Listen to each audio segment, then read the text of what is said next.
বর্তমানে আমরা নির্বাপনের কাজ করছি। আগুন আমাদের সম্পূর্ণ নিয়ন্ত্রণে আছে, আগুন আর বাড়ার কোনো সম্ভাবনা নাই। আমরা এখন শুধু নির্বাপনের কাজটা করে যাচ্ছি। আর আপনারা জানেন ইতিমধ্যে আন্তর্জাতিক এবং ডোমেস্টিক ফ্লাইট কিন্তু চালু হয়ে গিয়েছে এবং আমাদের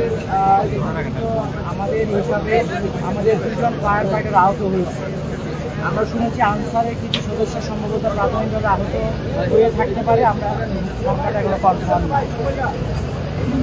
আর আমাদের যে জায়গায় আগুনের ঘটনা, এটা হচ্ছে আমদানি কাপড় যে রাখার জায়গা, আনুমানিক 400 গজ বাই 400 গজের মতো জায়গা, যেখানে খোলা জায়গায় এবং বদ্ধ জায়গায় বা বিভিন্ন স্টোরে বিভিন্ন মালামালগুলি রক্ষিত আছে এবং আমরা সেগুলিতেই আগুন নিবানোর কাজ করেছি।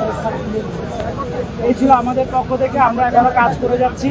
আমরা আগুন সম্পূর্ণ নিবানো না পর্যন্ত, নির্বাপন না হওয়া পর্যন্ত এখানে থাকবো। নির্বাপনের পর আমরা কর্তৃপক্ষকে দায়িত্ব হ্যান্ডওভার করে আমরা চলে যাবো। আমরা একটু বলতে চাই, আমাদের এই কাজে বাংলাদেশ সেনাবাহিনী, পুলিশ, বাতাস একটা আমাদের সমস্যা ছিল, বাতাসের উইন্ড ডিরেকশন। আর 2 নম্বর হচ্ছে ভিতরে যে কার্গোর যে ভিতরে জায়গাগুলো, এগুলো খোপ করা ফলে এবং এই খোপের মধ্যে আবার দেয়াল দিয়ে করা ফলে প্রত্যেকটা খোপ পরিষ্কার ফ্লাইট এবং ডোমেস্টিক ফ্লাইট চালু করে দেওয়া যায়।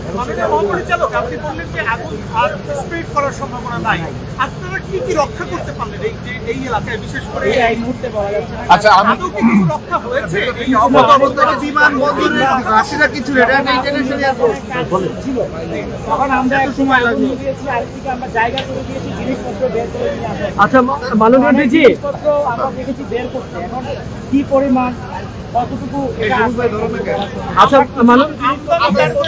অনারেবল ডিজি যদি একটু এদিকে তাকান। আচ্ছা অনারেবল ডিজি, এই যে এটা তো একটা আন্তর্জাতিক বিমানবন্দর,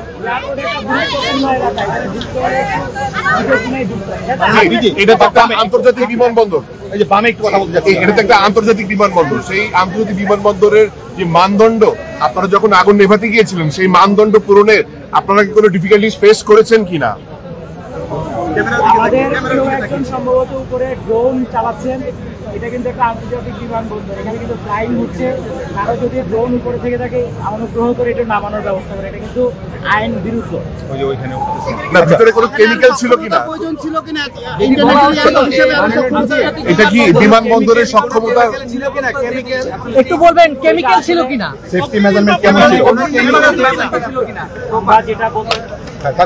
আমরা যেটা বলতে চাই সেটা হলো, আমরা এখন কাজ করছি, কাজ করা অবস্থায় আমি একটা মন্তব্য করাটা ঠিক হবে না। আমরা এখন কাজ করেছি, কাজ শেষে আমরা বুঝবো কোন জায়গায় আমরা প্রবলেমগুলি ফেস করেছি, কারণ আমরা তো সবাই বিভিন্ন জায়গায় কাজ করছি, সম্মিলিতভাবে মতামতটা পাবো, তখন আমরা বলতে পারবো কি কি মানদণ্ডটা ঠিক মতো ছিল না বা কোন জায়গায় তারা প্রবলেম ফেস করেছে। এখন তো আসলে আমরা সেগুলি চেয়ে কীভাবে একটা আন্তর্জাতিক এয়ারপোর্টকে দ্রুত সচল করা যায় সেই চেষ্টা, এই মুহূর্তে এটা আসলে বলার। এখন আমাদের কাছে প্রথম প্রায়োরিটি হচ্ছে আগুনটাকে সম্পূর্ণ নিয়ন্ত্রণ এবং নির্বাপন করে ফেলা। আচ্ছা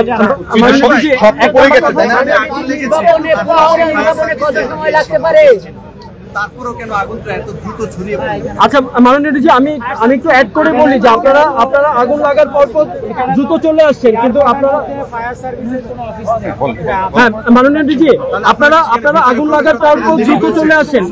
মাননীয় ডিজি, আমরা যখন 2:30 খবর পেয়েছি, তারপরে আমরা মুভ করি।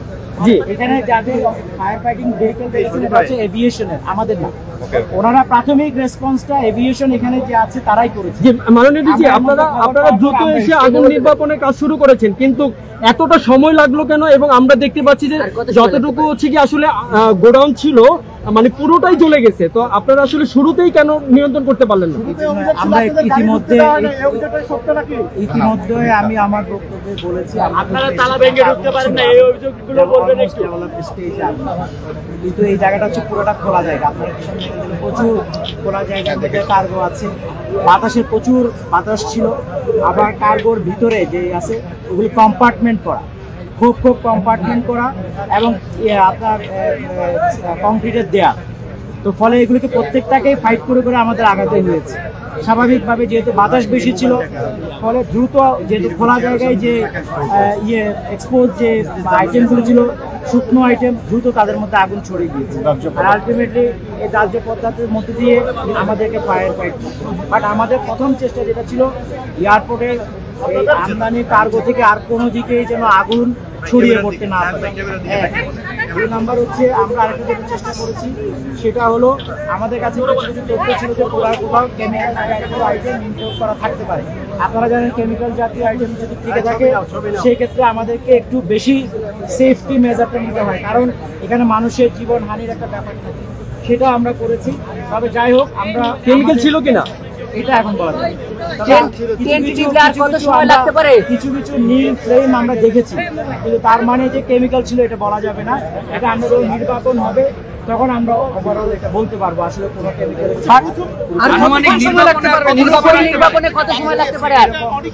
এরকম কোনো কতক্ষণ সময় লাগতে পারে? এখন আমার ধারণা বেশিক্ষণ লাগছে আর বেশিক্ষণ না, আচ্ছা, আমাদের পুরো কন্ট্রোলে চলে আচ্ছা আসছে। মাননীয় ডিজি, আধা ঘন্টা সময় লাগতে পারে, এরকম হাফ এন আওয়ার লাগতে পারে। আচ্ছা মাননীয় ডিজি, আমরা দেখেছি যে গত 2 দিন আগেও চট্টগ্রামে একটি ভয়াবহ অগ্নিকাণ্ড হলো, মিরপুরে একটি অগ্নিকাণ্ড হলো, এবং আমরা সবগুলো ঘটনার পরেই দেখি যে আপনারা বলেন যেটা অনুমতি ছিল না, ফায়ার লাইসেন্স ছিল না, অমুকের অনুমতি ছিল না। আসলে একটা আগুন লাগার পরে দেখা যায় যে সেটা অনুমতি ছিল না। তো আপনারা এই বিষয়টা কি আরো জোরালো ভাবে দেখবেন কিনা?